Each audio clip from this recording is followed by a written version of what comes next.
국정조사를 참석하시면서 국정조사를 부정하시는 말씀하시면 어떡합니까? 마지못해 참석하고 있습니다. 자, 오전에 미진한 부분들을 제가 좀 질문 드리겠습니다. 이진동 검사님, 차장 검사님, 네. 오전에 백희련 의원님께서 12.3 비상계엄 당시에 기재부가 예비비를 국정원에 배정했다 이렇게 지금 질문을 했는데 그 말씀이 좀 깔끔하지 않았어요. 이게 지금 윤석열 대통령이 국군 방첩사에 지원하라라고 지시한 것은 국정원하고 연관성이 있어 보이는데 또 그 뒤에 국정원 특활비는 지금 많으니까 방첩사를 좀 챙겨주라. 이 말의 그 가능성이 수사의 어떤 그 단서가 될 수 있는 요인은 안 됩니까? 이거 제가 보기에는 이 부분도 좀 수사를 해야 될 것 같은데요. 위원장님 지금 말씀하신 것만 갖고는 잘 모르겠습니다. 판단이. 아니 그러니까 비상계엄 당시에 국민의 의견을 거쳐서 왜 기재부가 국정원한테 예비비만 주냐 그런 얘기예요. 이게 상당히 합리적 의심이 가잖아요. 그리고 그 뒤에 대통령이 직접 국정원한테 방첩사를 챙겨라고 또 얘기를 했고 연관성이 상당히 있지 않습니까? 근데 왜 이것을 수사를 안 치요?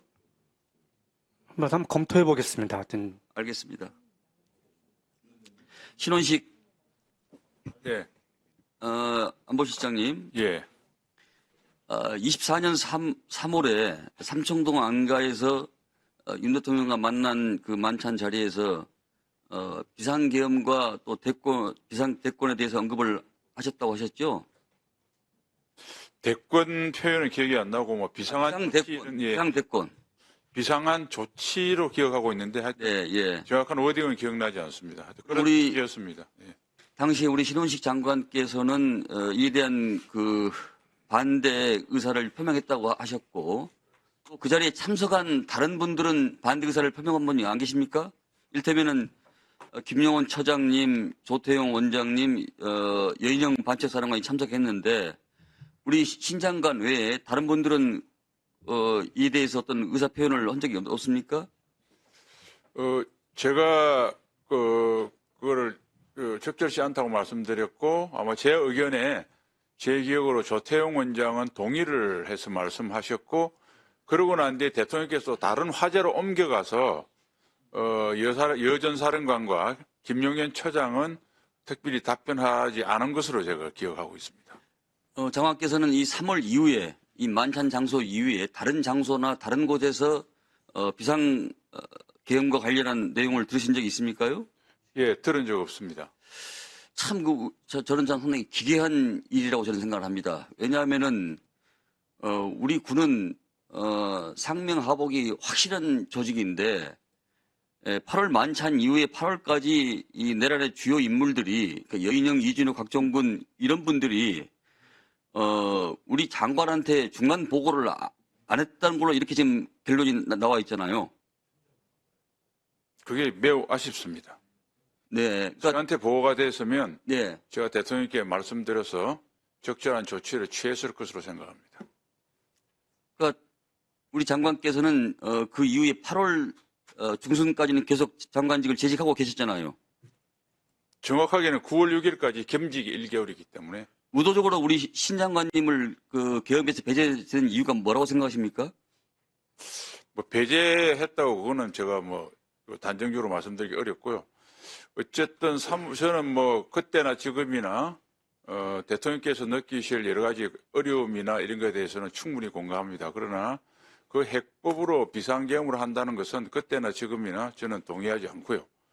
그게 사법적 판단이 어떻게 나든 그 결과와 관계가 없습니다. 그래서 그거에 대해서 아마 저는 뭐 대통령께도 말씀드렸고 이어서 김용현 처장과 여인영 방첩사령관도 불러서 그런 취지로 우리가 확고한 정신 자세를 갖춰야 된다고 말씀했기 때문에 아마 저의 그 생각에 대해서는 많은 사람들이 알고 있으시리라고 생각합니다. 그러면은 곽종근, 여인영, 이준우 이 사령관들이 중간에 장관한테 보고를 하셨다면은 우리 장관께서는 이 계엄 사태를 막을 수가 있었겠네요.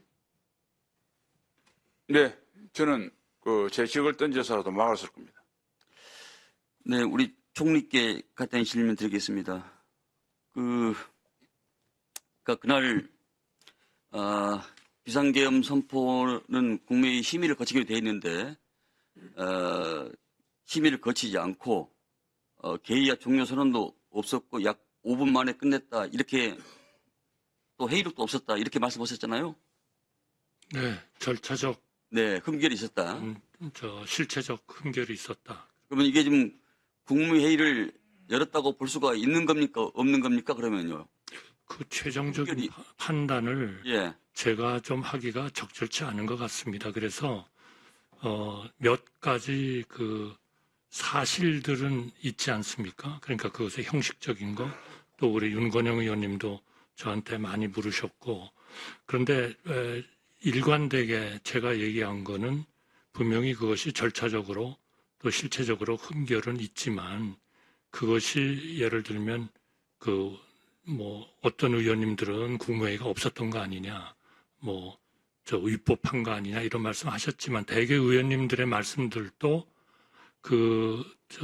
국무회의로서 적절치 못했다 하는 그런 그 요인들로서 얘기하시는 거는 대개 국무회의로서 말씀하시는 건 비슷했던 것 같습니다. 그렇게 봤을 때는 결국 그 몇 가지 팩트가 분명히 있고, 그 팩트에 따라서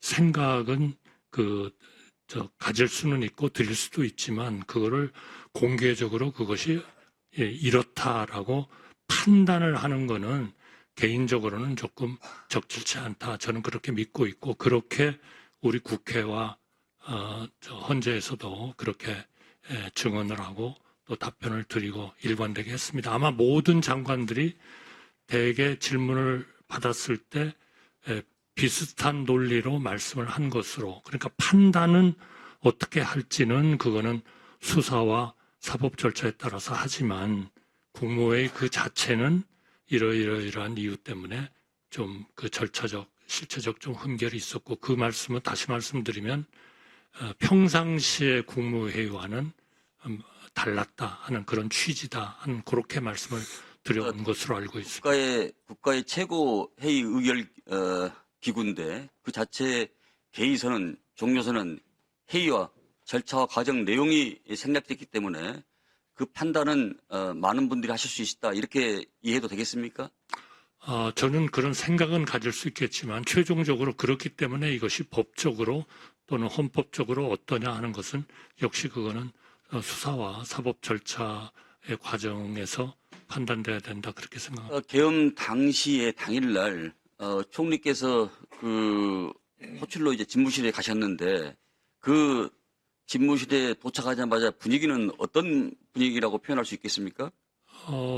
무엇 때문에 부르시는지는 모르고 갔습니다만, 그 말씀을 들었을 때는 그 다음부터는 저는 솔직히 말씀드리면 경황이 없었다. 어떻게든 대통령께서 좀 딴 판단을 하시도록 해야 되겠다. 그래서 제가 장관님들을 좀 모아서 의견을 들으셔야 된다 한 것은, 제가 그 모든 것을 돕도록 했다면 그거는 제가 그 절차를 제대로 밟고 안건도 제대로 만들고 이렇게 했어야 됐겠죠. 그러나 국무위원들을 모아서 대통령께 이러한 계엄이라는 이런 것이 얼마나 우리 국가에 큰 영향을 미칠 수 있는지, 그렇기 때문에 이거를 하시지 않아야 된다 하는 쪽으로 말씀을 하도록 하려는 그런 의도를 가지고 그렇게 국무위원들에게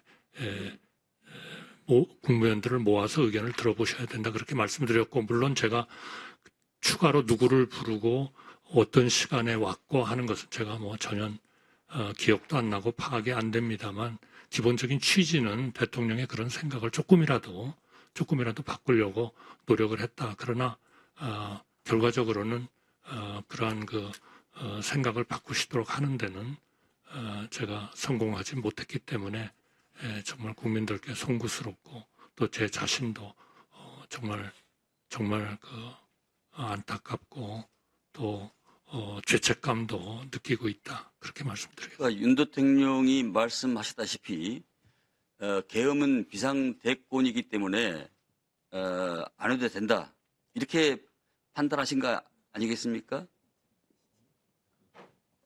대통령께서 예. 판단을 그렇게 진술하셨잖아요. 네, 대통령의 생각은 강요들하고는 좀 다를 수 있다. 그러니까 저희는 분명히 그 국무회의가 절차적 그런 흠결을 가지고 있지만 그러나 또 하나의 그 사실은 어쨌든 국무위원들이 왜 소집이 되는지는 몰랐지만 와가지고 그러한 문제가 논의된다는 것은 나중에는 알게 됐고 또 거기에 대해서 걱정하고 대부분이 다 반대 생각을 가지고 노력을 했기 때문에 국무회의가 정말 있었느냐 없었느냐 심의가 제대로 됐느냐 안 됐느냐 하는 것은 정말 개인적으로 판단을 해가지고 말씀드리기는 상당히 어렵다. 그러나 분명히 절차적 실체적 흠결은 있었다. 이렇게 예, 알겠습니다.